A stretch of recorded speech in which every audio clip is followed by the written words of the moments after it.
Assalamualaikum warahmatullahi wabarakatuh. Halo, perkenalkan, nama saya Indah Badriah. Saya dari Program Studi Pendidikan Tata Boga kelas 1B dengan NIM 2009661 Fakultas Pendidikan Teknologi dan Kejuruan. Tujuan saya di sini adalah untuk memenuhi salah satu tugas mata kuliah umum Pendidikan Pancasila dengan dosen pengampu Bapak Supriyono SPD MPD beserta Ibu Imas Kurniawati MPD. Selanjutnya, izinkan saya untuk memaparkan salah satu materi yang akan saya jelaskan, yaitu historis perumusan dasar negara atau yang kita kenal dengan Pancasila. Sebelumnya, teman-teman tahu nggak sih apa itu Pancasila? Pancasila adalah pilar ideologis negara Indonesia. Nama ini terdiri dari dua kata dari bahasa Sanskerta, yakni panca berarti 5 dan sila berarti prinsip atau asas. Pancasila merupakan rumusan dan pedoman kehidupan berbangsa dan bernegara bagi seluruh rakyat Indonesia. Dengan demikian, Pancasila sebagai dasar negara menjadi pedoman bagi masyarakat Indonesia.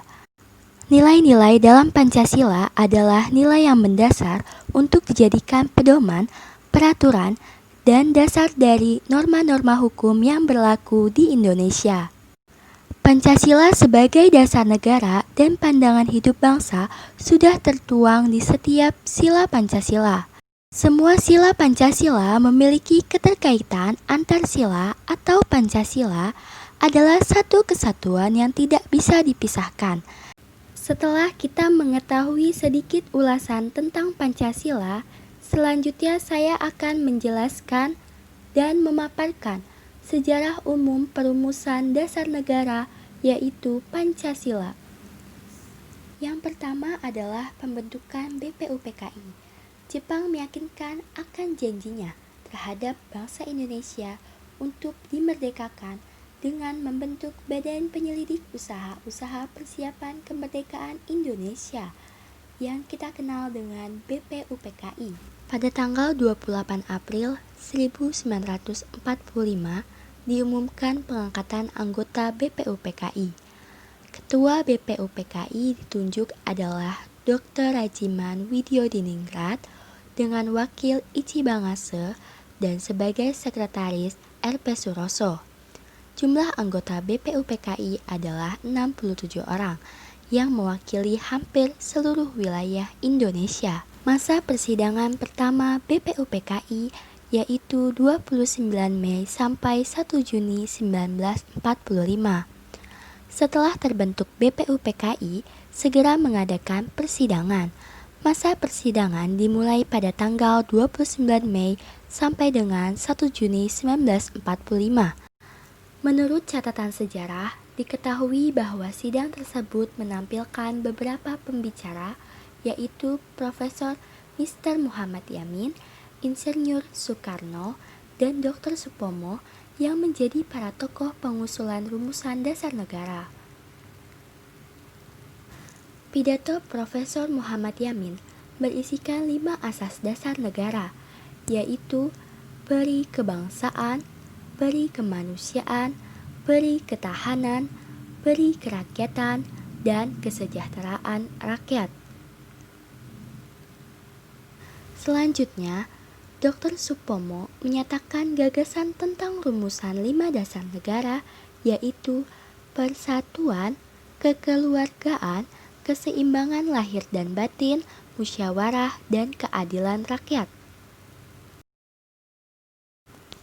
Pada tanggal 1 Juni 1945, Insinyur Soekarno menyampaikan pidatonya pada sidang BPUPKI. Isi pidato tersebut merupakan beberapa susunan terkait 5 asas sebagai dasar negara Indonesia, yaitu nasionalisme atau kebangkitan nasional, internasionalisme atau peri kemanusiaan, mufakat atau demokrasi, kesejahteraan sosial, dan ketuhanan yang berkebudayaan. Selanjutnya, Soekarno juga mengusulkan jika seandainya peserta sidang tidak menyukai angka 5, maka ia menawarkan angka 3, yaitu Trisila yang terdiri atas sosio-nasionalisme, sosio-demokrasi, dan ketuhanan yang Maha Esa.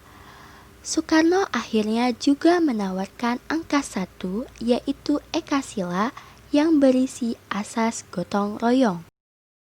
Setelah pidato Soekarno, sidang menerima usulan nama Pancasila bagi dasar filsafat negara yang diusulkan oleh Insinyur Soekarno, dan kemudian Panitia BPUPKI membentuk Panitia 9 yang terdiri dari Ki Bagus Hadikusumo, Ki Haji Wahid Hasyim, Muhammad Yamin Sutarjo, Aam Waramis, Otto Iskandar Dinata, dan Muhammad Hatta, yang bertugas menampung usul-usul seputar calon dasar negara. Memasuki periode perumusan Pancasila, hal yang terpenting yang mengemuka dalam sidang BPUPKI yang kedua pada 10-16 Juli 1945 adalah disetujuinya naskah awal pembukaan hukum dasar yang kemudian dikenal dengan nama Piagam Jakarta. Piagam Jakarta merupakan naskah awal pernyataan kemerdekaan Indonesia. Pada alinea keempat, terdapat rumusan Pancasila sebagai berikut. 1. Ketuhanan dengan kewajiban menjalankan syariat Islam bagi pemeluk-pemeluknya. 2. Kemanusiaan yang adil dan beradab. 3. Persatuan Indonesia. 4. Kerakyatan dipimpin oleh hikmat, kebijaksanaan dalam permusyawaratan perwakilan. 5. Keadilan sosial bagi seluruh rakyat Indonesia. Dengan sejumlah perubahan, naskah awal pembukaan hukum-hukum dasar yang dijuluki Piagam Jakarta dijadikan sebagai pembukaan Undang-Undang Dasar 1945. Pada tanggal 18 Agustus, PPKI bersidang untuk menentukan dan menegaskan posisi bangsa Indonesia dari semula bangsa terjajah menjadi bangsa yang merdeka. Atas prakarsa Soekarno, anggota PPKI ditambah 6 orang, yaitu Wiranata Kusuma, Ki Hajar Dewantara, Kasman Singo-Dimejo, Sayuti Melik, Iwa Kusuma Sumantri, dan Ahmad Subarjo. Terbentuknya rumusan Pancasila dalam pembukaan Undang-Undang Dasar 1945 adalah sebagai berikut. 1. Ketuhanan yang Maha Esa. 2. Kemanusiaan yang adil dan beradab. 3. Persatuan Indonesia. 4. Kerakyatan yang dipimpin oleh hikmat, kebijaksanaan dalam permusyawaratan perwakilan. 5. Keadilan sosial bagi seluruh rakyat Indonesia.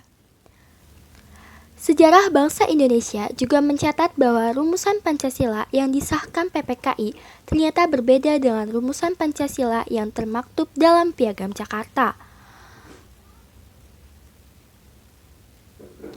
Hal ini terjadi karena adanya tuntutan dari wakil yang mengatasnamakan masyarakat Indonesia bagian timur menemui Bung Hatta dengan mempertanyakan 7 kata di belakang kata ketuhanan, yaitu dengan kewajiban menjalankan syariat Islam bagi pemeluk-pemeluknya. Tuntutan ini ditanggapi secara arif oleh para pendiri negara sehingga terjadi perubahan yang disepakati dengan menghapus 7 kata tersebut dan menjadi istilah yang Maha Esa. Itu saja pemaparan dan penjelasan tentang perumusan Pancasila. Kurang lebihnya mohon maaf. Terima kasih. Wassalamualaikum warahmatullahi wabarakatuh.